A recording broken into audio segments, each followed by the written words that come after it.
नमस्कार। देवरिया की आवाज रेडियो केसरी से प्रस्तुत है स्थानीय हालचाल। पहले मुख्य हालचाल। 14 जून को रक्तदान के लिए किया जा रहा है लोगों को प्रेरित। सार्वजनिक स्थलों पर पीने का पानी नहीं होने से लोग परेशान। सड़क हादसे में 2 लोगों की गई जान। ऑर्केस्ट्रा में असलहा लहराने का वीडियो हुआ वायरल, पुलिस जांच में जुटी।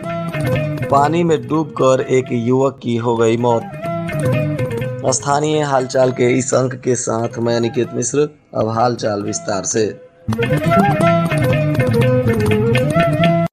मेडिकल कॉलेज में 14 जून को रक्तदान का कार्यक्रम आयोजित किया जा रहा है। इसके लिए डॉक्टर HK मिश्रा ने लोगों से निवेदन किया है कि लोग आकर इसमें अधिक से अधिक संख्या में अपना रक्तदान करें। सुबह 9 बजे से दोपहर 1 बजे के बीच आकर रक्तदान किया जा सकता है। उन्होंने बताया कि 1 यूनिट रक्तदान में 4 लोगों की जान बचाई जा सकती है, क्योंकि 1 यूनिट खून से RBC, प्लाज्मा, प्लेटलेट्स अलग किए जाते हैं और जरूरत के हिसाब से इन्हें अलग अलग मरीजों को चढ़ाए जाते हैं। रक्तदान के बारे में डॉक्टर ने बताया कि लगभग 1 यूनिट में 350 मिलीग्राम खून निकाला जाता है और रक्तदान के बाद खून की कमी 24 घंटे में पूरी हो जाती है। 1 यूनिट ब्लड से 1 यूनिट प्लाज्मा, 1 यूनिट प्लेटलेट्स और 1 यूनिट RBC तथा 1 यूनिट क्रायो मिलता है। इन चारों से अलग अलग 4 लोगों का जीवन बचाया जा सकता है। 3 महीने के अंतराल पर हर कोई व्यक्ति दोबारा रक्तदान भी कर सकता है। रक्तदाता की उम्र 18 वर्ष से लेकर 65 वर्ष के बीच हो सकती है। शरीर का वजन न्यूनतम 45 किलोग्राम होना चाहिए। जनपद में सार्वजनिक स्थलों पर पीने का पानी नहीं होने से लोगों को भारी परेशानी का सामना करना पड़ता है। कई जगह वाटर कूलर खराब है तो कई जगह गंदगी फैली हुई है। एक जगह किया गया अतिक्रमण भी लोगों को परेशान करता है। जिला मुख्यालय आने वाले लोगों को खरीद कर पानी पीना पड़ता है। बताया जा रहा है कि अस्पतालों, मुख्य चौराहों पर लगाए गए वाटर कूलर खराब पड़े हैं। तल्ख धूप में मुंह सूखने पर तर करने की व्यवस्था कहीं नहीं है। इस बार प्यास से राहत दिलाने को ना तो प्रशासन आगे आया, ना ही समाज सेवी संस्थाओं के लोग ही, जिसके वजह से शहर में आने जाने वाले लोगों को भारी परेशानी हो रही है। रामपुर कारखाना थाना क्षेत्र के गौर कोठी गांव के सिंघा टोला निवासी राधे कुमार की सड़क हादसे में मौत हो गई है। बताया जा रहा है कि यह बिहारी प्रसाद के पुत्र थे और पथरदेमा बिजली घर पर संविदा के रूप में लाइटमैन का काम करते थे। बुधवार की रात को 9:30 बजे करीब बिजली घर की मेन सप्लाई में फॉल्ट चेक करने गए थे। इसी दौरान जाते समय रास्ते में पथरदेमा धूसवा रोड के पास सड़क हादसा हो गया, जिसमें तेज रफ्तार से 2 मोटरसाइकिल की आमने सामने भिड़ंत हो गई। इसमें संविदा लाइनमैन की मौके पर मौत हो गई, साथ ही एक और व्यक्ति की भी इसमें मौत हो गई है। पुलिस ने दोनों के शव को कब्जे में लेकर मेडिकल कॉलेज में पोस्टमार्टम के लिए भेज दिया और मामले की जांच कर रही है। इधर मृतक के परिजनों में चीख पुकार मचा हुआ है। बताया जा रहा है कि बाइक चालक हेलमेट भी नहीं लगाए हुए थे।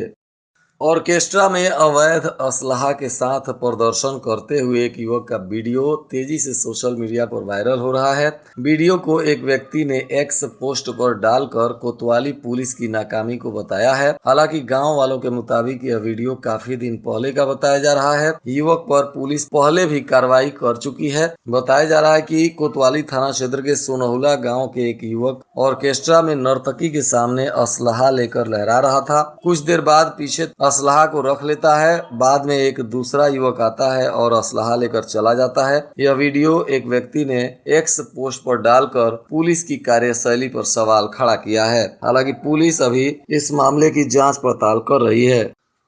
इधर देवरिया के भटनी क्षेत्र में छोटी गंडक नदी में नहाने गए 2 युवक गहरे पानी में चले गए और डूब गए। आनन फानन में परिजनों ने उन्हें पानी से निकाला, जिसमें एक युवक की मौत हो गई जबकि दूसरे की जान बचा ली गई। घटना के बाद से गांव में मातम है। मृतक नोना पार छपरा टोला निवासी मनीष तिवारी पुत्र उपेंद्र तिवारी बताया जा रहा है, जो अपने साथियों के साथ कुरमौठा घाट पर नहा रहा था। इसी दौरान यह हादसा हो गया। इसके साथ निखिल और गोलू इत्यादि भी नहा रहे थे, जिन्हें किसी तरह बचा लिया गया, परंतु मनीष तिवारी की इस घटना में मौत हो गई है। इसके बाद परिजनों में चीख पुकार मचा हुआ है। तरकुलवा CDPO कार्यालय में 10:30 बजे तक सन्नाटा पसरा हुआ था। कार्यालय का गेट खुल गया था, लेकिन एक भी कर्मचारी नहीं थे, जिसके वजह से लोगों को सीडीपीओ कार्यालय से कार्य को लेकर परेशानी का सामना करना पड़ता है। स्थानीय लोगों का कहना है कि आए दिन कार्यालयों में कर्मचारियों का लेट लतीफ आना कई लोगों को परेशानी में डाल देता है। खरीफ सीजन में जिले में किसानों के द्वारा 100 हेक्टेयर में धान का प्रदर्शन किया जाएगा। इसके लिए किसानों का चयन, उनमें बीज का वितरण भी कर दिया गया है। किसानों को बीज पर 90% अनुदान भी दिया जाएगा। फसल विकास कार्यक्रम के अंतर्गत धान का प्रदर्शन होगा। धान प्रदर्शन को बैतालपुर, देसही, तरकुलवा और पथरदेवा ब्लॉक का चयन किया गया है।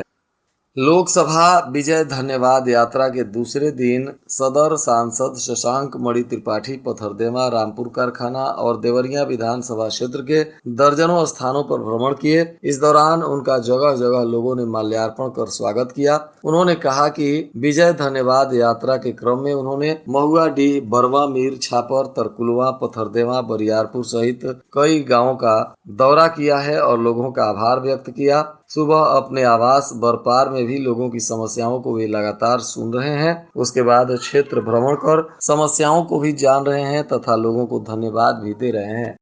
जिला बेसिक शिक्षा अधिकारी शालिनी श्रीवास्तव ने बताया है कि निःशुल्क और अनिवार्य बाल शिक्षा अधिकार अधिनियम के अंतर्गत अलाभित समूह एवं दुर्बल वर्ग के बच्चों को गैर सहायतित मान्यता प्राप्त विद्यालयों में भी कक्षा 1 और पूर्व माध्यमिक कक्षा में प्रवेश के लिए ऑनलाइन आवेदन और लॉटरी के लिए प्रक्रिया प्रारंभ करने तथा द्वितीय, तृतीय और चतुर्थ चरण के संबंध में कार्य और तिथियां निर्धारित कर दी गई हैं। चतुर्थ चरण के लिए आवेदन करने की तिथि 20 जून तक है। उन्होंने बताया कि आवेदन का सत्यापन और लॉक करने की तिथि 21 से 27 जून, लॉटरी 28 जून को और प्रवेश कराने की तिथि 7 जुलाई निर्धारित की गई है।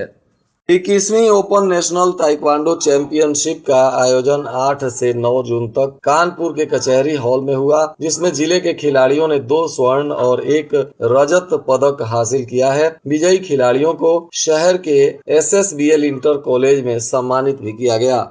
जनसंख्या समाधान फाउंडेशन की बैठक हुई, जिसमें राष्ट्र हित में जनसंख्या नियंत्रण और इसके समाधान के बारे में विस्तृत चर्चा की गई। समाज में जनसंख्या अनुपात के बारे में चिंतन मंथन किया गया। डॉक्टर रणधीर सिंह ने कहा कि जनसंख्या अनुपात तेजी से प्रभावित हो रहा है, इससे होने वाले दुष्परिणाम पर विचार करने की आवश्यकता है। बैठक में संयोजक पृथ्वीपाल सिंह ने प्रभावित हो रहे जनसंख्या अनुपात के समाधान को लेकर भी सरकार और समाज की प्रतिबद्धता पर प्रकाश डाला। कोतवाली क्षेत्र के गांव में युवक क्रिकेट खेल रहे थे। इसी दौरान उनका आपस में विवाद हो गया, जिसमें एक युवक के नाक पर स्टंप से कुछ युवकों ने हमला कर दिया, जिसमें उसकी नाक कट गई है। बताया जा रहा है कि चकरवा आश्रय दास गांव निवासी सत्यम कुमार पुत्र विनय कुमार क्रिकेट खेल रहे थे, जहां किसी बात को लेकर विवाद हो गया और उनके साथियों ने उनके नाक पर स्टंप से हमला कर दिया, जिसमें उनकी नाक कट गई है। बिना मुआवजा भुगतान के NH बाईपास रोड का कार्य शुरू कर शासन प्रशासन किसानों के आंदोलन को हिंसक बनाने के लिए बाध्य कर रहा है। इसका गंभीर परिणाम भी हो सकता है। यह बातें भूमि बचाओ संघर्ष समिति के संयोजक अजीत कुमार त्रिपाठी ने बैतालपुर के बरारी स्थित सत्यनारायण मंदिर में किसानों की बैठक को संबोधित करते हुए कही। उन्होंने कहा कि देवरिया बाईपास NH 727 एक मुआवजा भुगतान विगत 4 वर्षों से अधर में लटका हुआ है। प्रशासन टाउन एरिया की जमीन को सर्किल रेट से 2 गुना और ग्रामीण क्षेत्र की जमीन को सर्किल रेट से 4 गुना तथा 101 एयर से ऊपर की जमीन का सर्किल रेट का 3 गुना देने में अवरोध उत्पन्न कर मुआवजा भुगतान को लटका रहा है। यह NH एक्ट के प्रावधानों के विपरीत है। और आज के मौसम का तापमान देवरिया में न्यूनतम 28 डिग्री सेल्सियस और अधिकतम 43 डिग्री सेल्सियस रहने की संभावना है। अंत में मुख्य हालचाल एक बार फिर। 14 जून को रक्तदान के लिए किया जा रहा है लोगों को प्रेरित। सार्वजनिक स्थलों पर पीने का पानी नहीं होने से लोग परेशान। सड़क हादसे में 2 लोगों की गई जान। ऑर्केस्ट्रा में असलहा लहराने का वीडियो हुआ वायरल, पुलिस जांच में जुटी। पानी में डूबकर एक युवक की हो गई मौत। इसके साथ ही रेडियो केसरी से प्रसारित स्थानीय हालचाल का यह अंक समाप्त हुआ। नमस्कार।